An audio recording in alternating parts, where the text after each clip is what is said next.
This is what we're making today, Soufflé Léger de Grâce.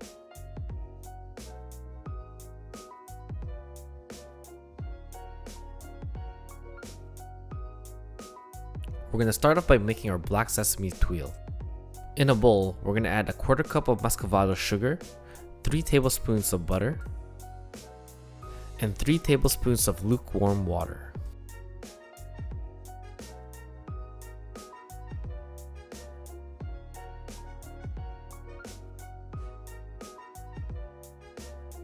Next, we're going to sift in a quarter cup of flour. It's very important to sift your flour to avoid clumps on your tuile, so don't forget to skip this step.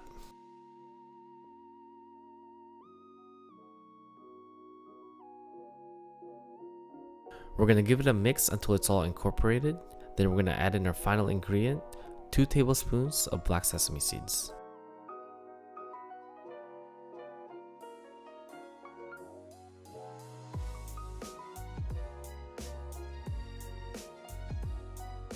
Next, we're going to lay our batter on a silk pad. If you don't have a silk pad, parchment paper will do. The reason why I use a silk pad is to reduce the chances of it burning.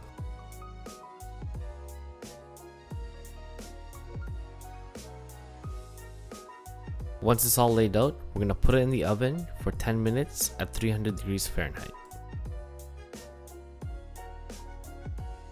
While we're waiting, we're going to quickly make our Chantilly cream. In a bowl, we're going to mix half a cup of whipping cream, 1 teaspoon of vanilla extract, and 2 tablespoons of icing sugar.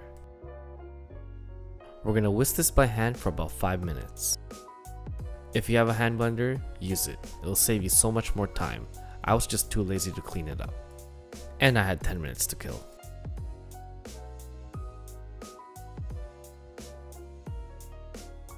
Once it's all whipped up, we're going to place it in a piping bag, then leave it in the fridge.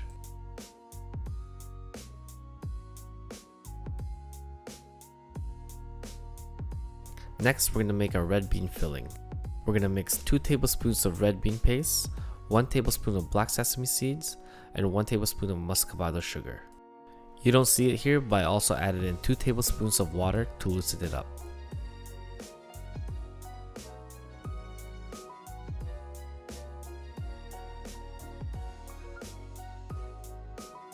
After 10 minutes, the tuile should look like this. It should still be soft. We're going to cut it while it's still soft, then rest it at room temperature for about 30 minutes.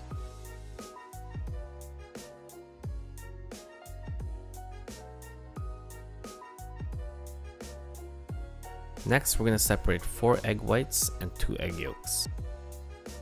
While I separate these eggs, this is where I remind you to smash that like button and hit the notification bells for new videos. And if you really like what you see, hit that subscribe button. It's in the bottom right of the screen.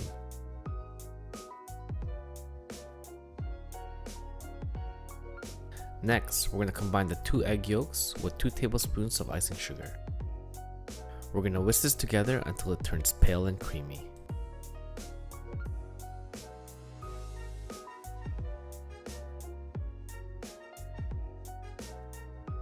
Once it turns pale, we're going to add in a quarter cup of milk.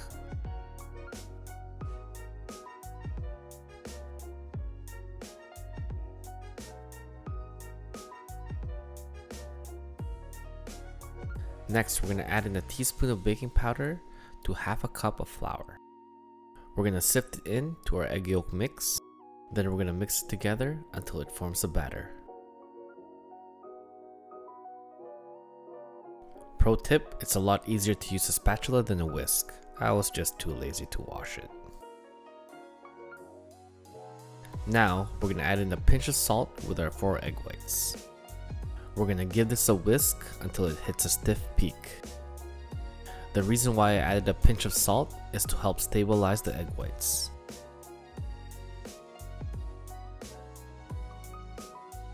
Once we've reached a stiff peak, we're going to mix it with our batter 1/3 at a time. Make sure the batter is nice and loose before you add it in again.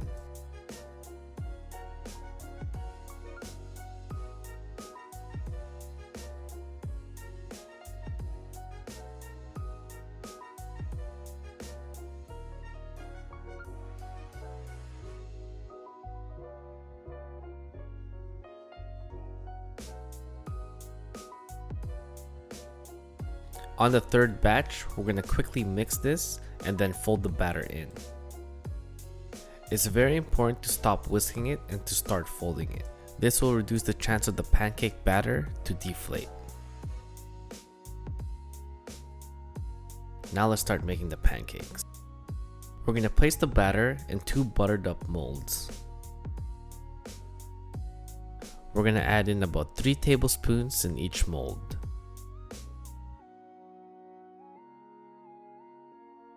We're then going to put in a tablespoon of our red bean paste on top of the batter, hoping that it doesn't sink to the bottom.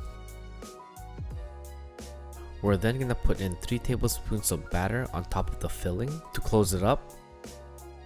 While this is all happening, the pan is already heating up on low heat.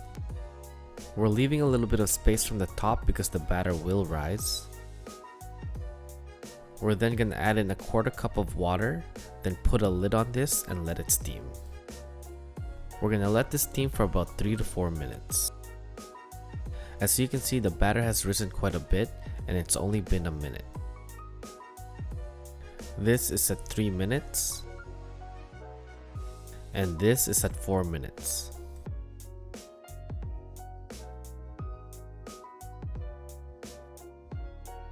We're gonna flip these guys and cook it on the other side to seal the pancake.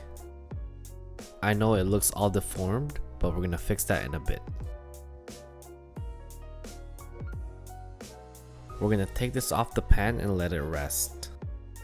Usually Japanese pancakes will deflate right after you take it off the heat, but because we put it in the mold, the sides are stuck to the mold, preventing it from deflating. We're going to use a paring knife to cut the bottoms out to make it straight.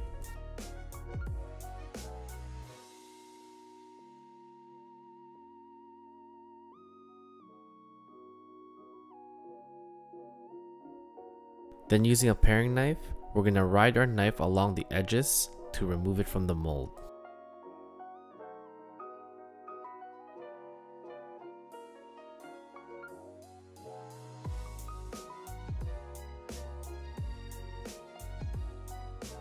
Our pancake should look like this.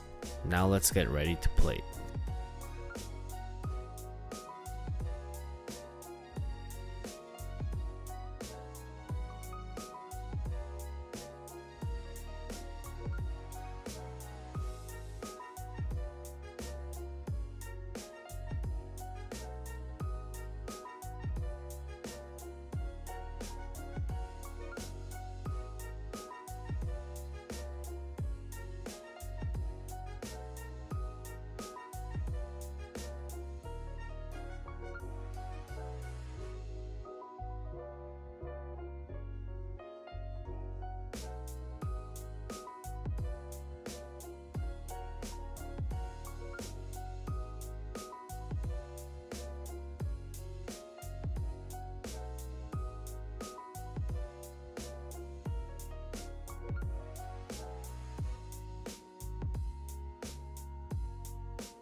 This is reality, and this is anime.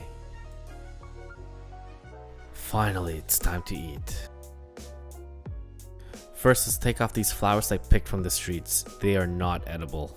If you want edible flowers, go to Whole Foods. I'll be honest with you guys, I ate all the leftover tuile already. It was freaking delicious. Alright, let's cut into this. Ooh, you can see the red bean paste.